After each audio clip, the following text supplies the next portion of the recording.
good evening, everyone. Enjoyed that Hope you enjoyed that presentation. I'm going to go ahead and reintroduce everyone, even though we already introduced ourselves for the sake of posterity here.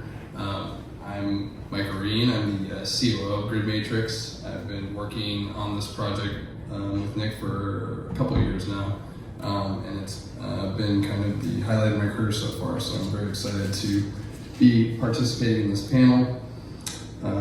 To my left, we have Nick DeAndre. He's the CEO of Grid Matrix.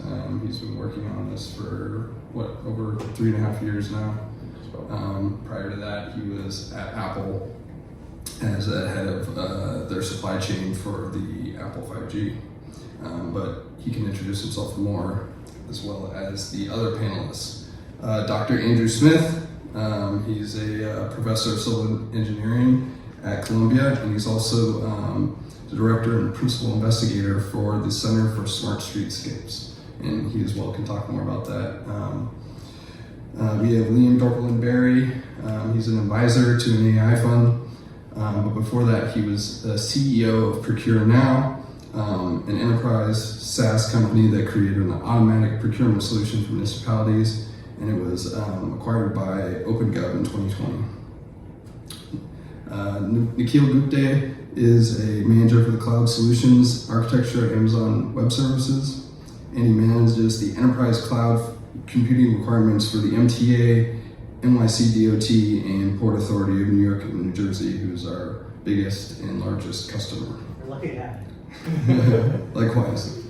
I give you guys a brief introduction, but kind of go one by one and talk a little bit more about your experience, maybe how it connects to what we're talking about today. Can we start with you, Andrew? Sure, yeah. So I direct a relatively new National Science Foundation sponsored engineering research center. These are actually the largest grants that the National Science Foundation gives. So it's a 10-year horizon. And we're focused on making the streets, the streetscapes, sort of safer, livable, and more inclusive, using a variety of technologies. So what we call Y-Edge, which is advanced wireless technologies together with edge computing, situational awareness, so understanding kind of the scene using a variety of street sensing. Privacy is a huge priority for us. And then also working with communities to figure out, what kind of applications communities actually want and will accept. So then those things built together into applications that are useful. So that's our enterprise, and importantly, I should say that Grid Matrix is a valued industry partner of ours. So as an engineering research center, having industry engagement for that translational piece is really critical to us and to the National Science Foundation. Yeah, and if we have time, I'd like to delve into that privacy topic. It's obviously a big one. It's a big part of kind of our philosophy at Grid Matrix, and we're finding it as we go out to the market of a big important point of contention for the agencies and the municipalities. So I thought it was interesting that you mentioned that. Liam, let's jump over to you. Same thing. Tell us a little bit about your background and kind of what you're working on now. So I've been a fan of Grid Matrices for years. At my last company, we built procurement software, and so we basically built the software that governments use to buy things, to manage their supply chains, vendors, contracts. And in that, I saw the matrix of all of the different purchases that they were making and started to understand government purchasing patterns. And fast forward to today, the thesis that I view the world through right now is around AI services, is what I call it, or AIS. And I think that over the next 10 to 20 years, we will see the services sector trend towards software-like margins.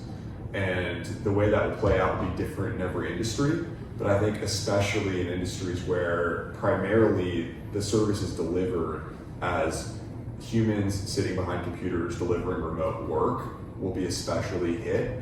And engineering services is an interesting and large segment of that market. It's a over $300 billion market in the United States. And I think that what Grid Matrix is doing is an AI first, very exciting, tech-enabled civil engineering firm, effectively. They're replacing labor, and Nick actually showed a slide where they did a cross comparison between the hours a civil engineering firm would spend in human labor compared to what a software-led approach would be. And I think that trend is going to play out in a lot of industries, but especially here is an exciting one. So I'll stop there. Well, and speaking of software, software has to run on hard equipment, and data has to be stored. So it seems like a good time to introduce yourself, Nikhil. And obviously, everyone knows Amazon. I think maybe in your introduction, maybe you can touch a little bit on the challenges that you help your customers work on in the space. Yeah, sure. So, obviously everybody knows Amazon will get packages every day. In the United States alone, 1.6 million packages a day are delivered. Right? So Amazon is essentially a logistics and supply chain company, very transportation heavy, a lot of optimization and efficiency to deliver all those packages. So what my colleagues and I do is we work in the public sector team, supporting the city of New York in particular, but across the team we support all municipal, state, local governments. As technical advisors, looking to help them move different workloads to the cloud for efficiency.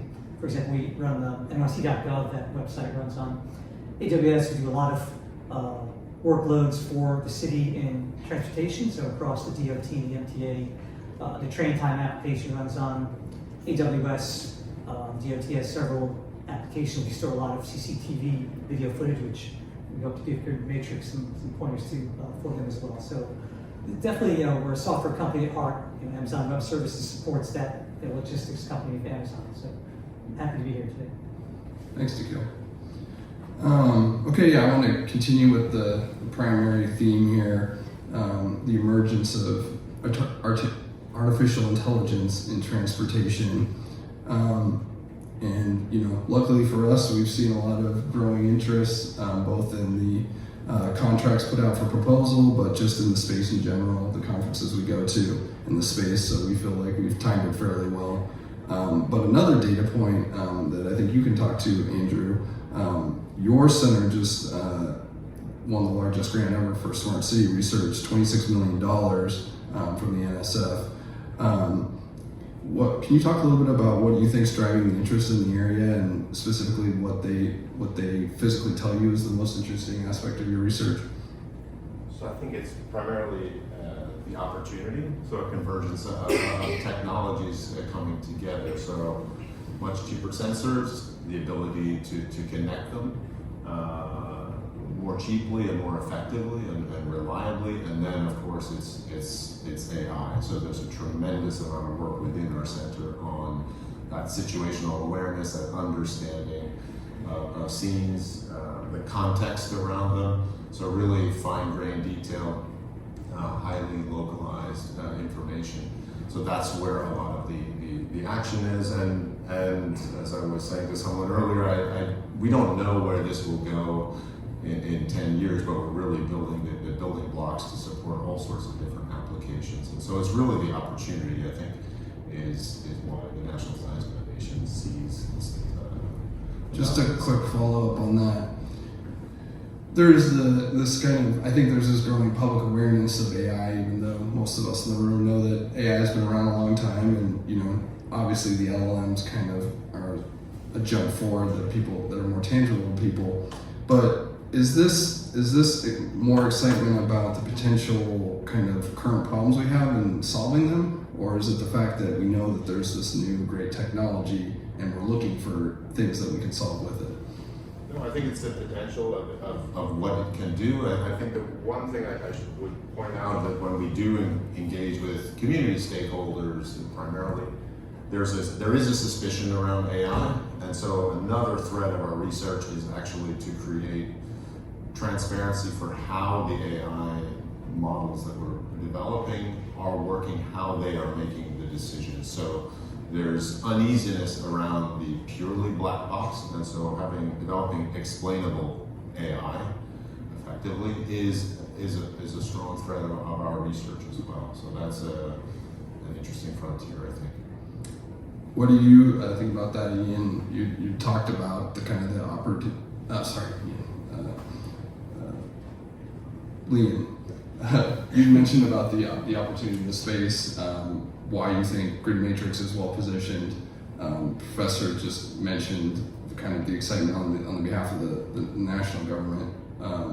What's your thought process when it comes to kind of applying AI to these problems? Well, I could talk for a while about riffing on that idea, but I think, I think that there are a lot of challenges around getting data into computers to use them to refine models, and also to it's a major restriction, right? And the form factor of how we ingest data and put it into models is kind of limited right now. Nick has his eye into a huge set of sensors that are covering large swaths of America and can ingest tons of data, put it into a model, and quickly draw like fascinating insights around how we should be better building our cities and designing our cities and building infrastructure. And I think that AI is probably going to uncover interesting insights from that data that no human can crunch, because it's so big and so vast and so detailed. That would be my initial reaction to that. I think there's a lot of opportunity. I'm excited to see what happens. Nick, do you have any comment on it? Can you repeat the question? We moved on from AI. Well, the theme in general is the opportunity. Professor touched on the fact that AI is a new technology. There's excitement. There's also some suspicion about it, and so part of his work is kind of revealing how the tool is going to be used.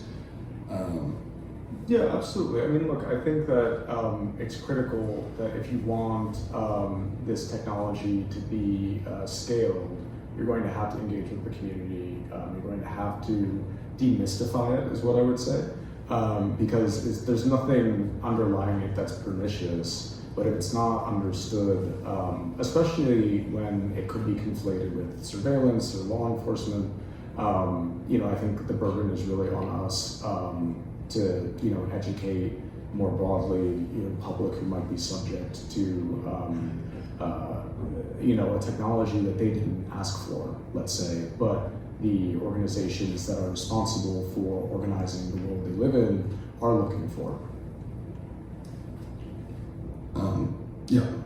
Nikhil, on that topic, with your customers, I've heard a lot of people running larger software companies have either kind of paused or taken a more cautious approach to some of the more traditional software tools because they're aware that AI is coming to disrupt so many of their current kind of solutions. Have you seen that with your customers, that even in the municipalities, are they talking about AI?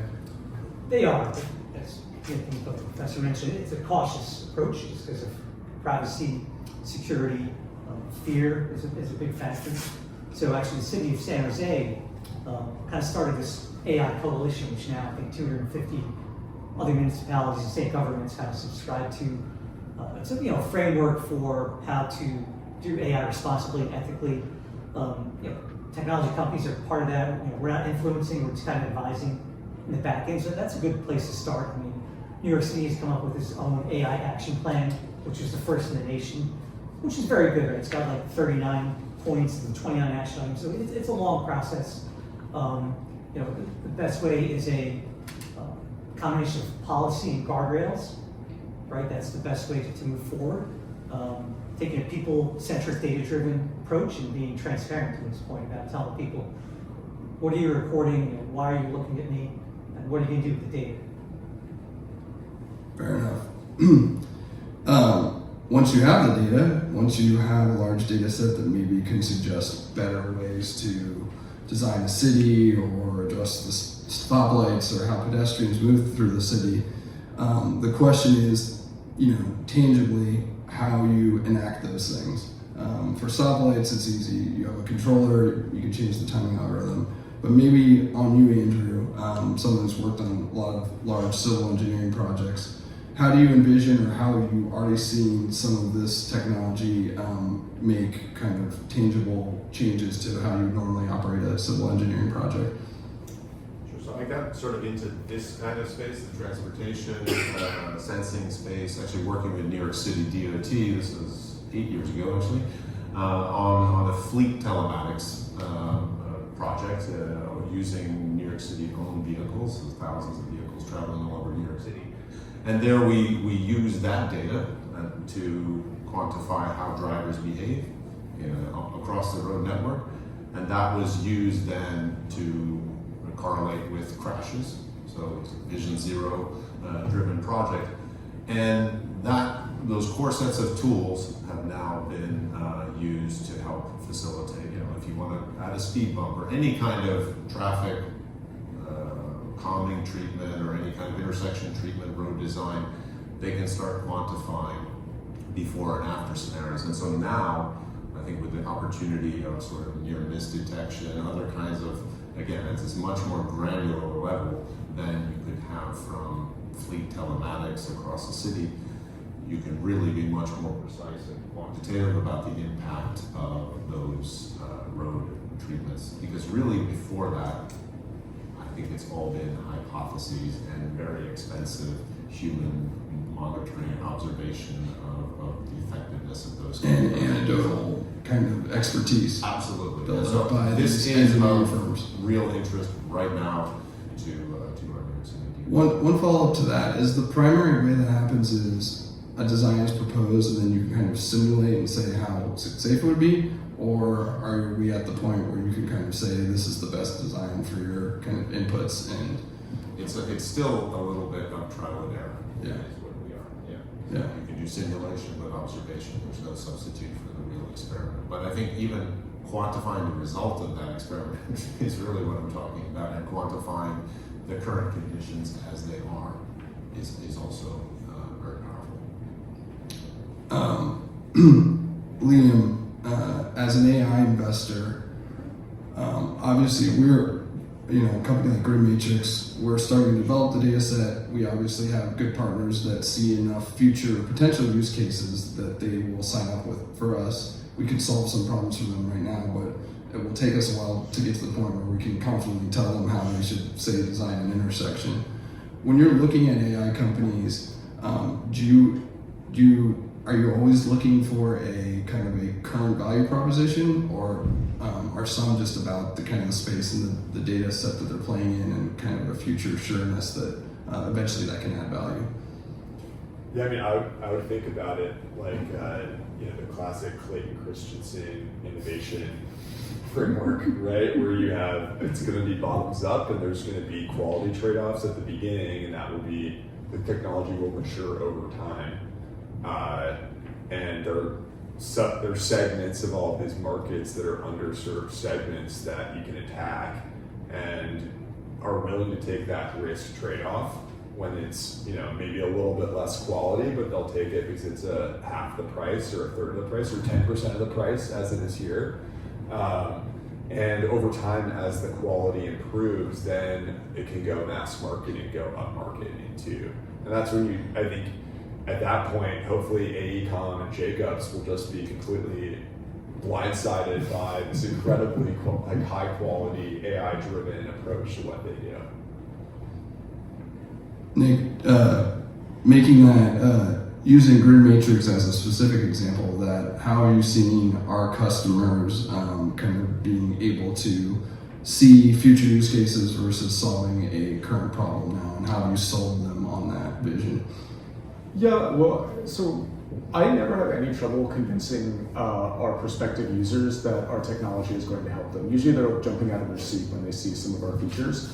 That doesn't mean I'm able to convince the IT department and the procurement department as quickly, but I don't have any trouble engaging with our users or convincing them this is going to be something that's going to help them in their workflows. I will also say that we remain students of our customers. I mean, I'm not a civil engineer by training. My core competency would be in sensing and edge technology, in data analytics, but I've seen as they've integrated into their workflows some of the use cases, and they've been pretty varied. I mean, I showed several from our work in New York City where they're trying to mitigate emissions or detect collisions and better run facilities. Now we're moving into ports, and truck optimization and queuing is something that's at issue for us. We're training new models as we speak, or I'm not, but our engineers are, to be able to do things like monitor when vessels time and tie off.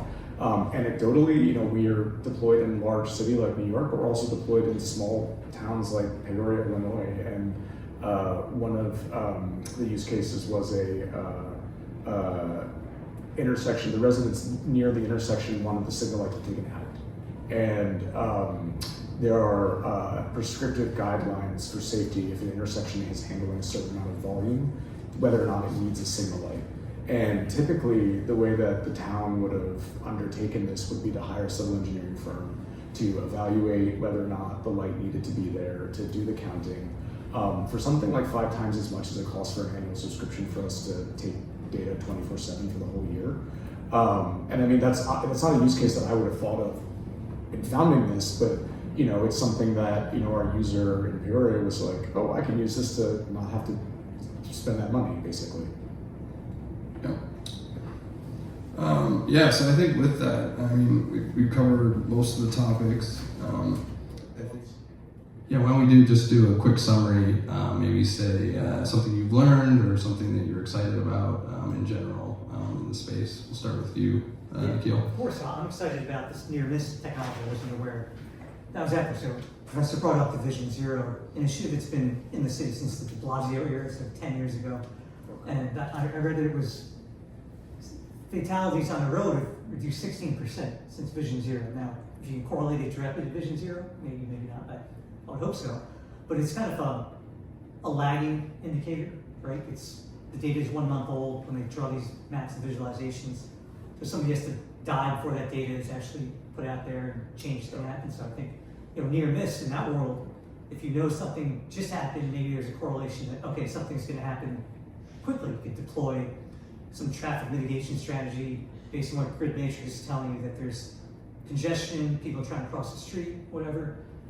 I think that's a great technology for Grid Matrix to be in and to integrate it to something like Vision Zero, which is New York City specific, but I think other large cities, LA and Chicago and such, probably have similar programs out there. I think that's exciting. Liam? Yeah, I was just very excited about all the industrial applications that you mentioned, such as I can very clearly visualize your Tesla tapping into this grid matrix of data and seeing an accident around a corner and choosing to go a different direction, and that's a fascinating idea. I think the applications are endless of just having a second set of eyes on all of that data at all times that can facilitate and help humans and citizens and also companies navigate a city. It's pretty cool. Yeah, I think from my perspective, there's a really exciting tension kind of coming up on the horizon as we try to gain as much understanding from sensor technology as possible using AI and other tools. So really trying to get full knowledge, comprehensive knowledge, but at the same time that tension around privacy. So those two things are potentially at direct odds, and so we need to kind of identify what use cases need which levels of privacy and what can we tolerate.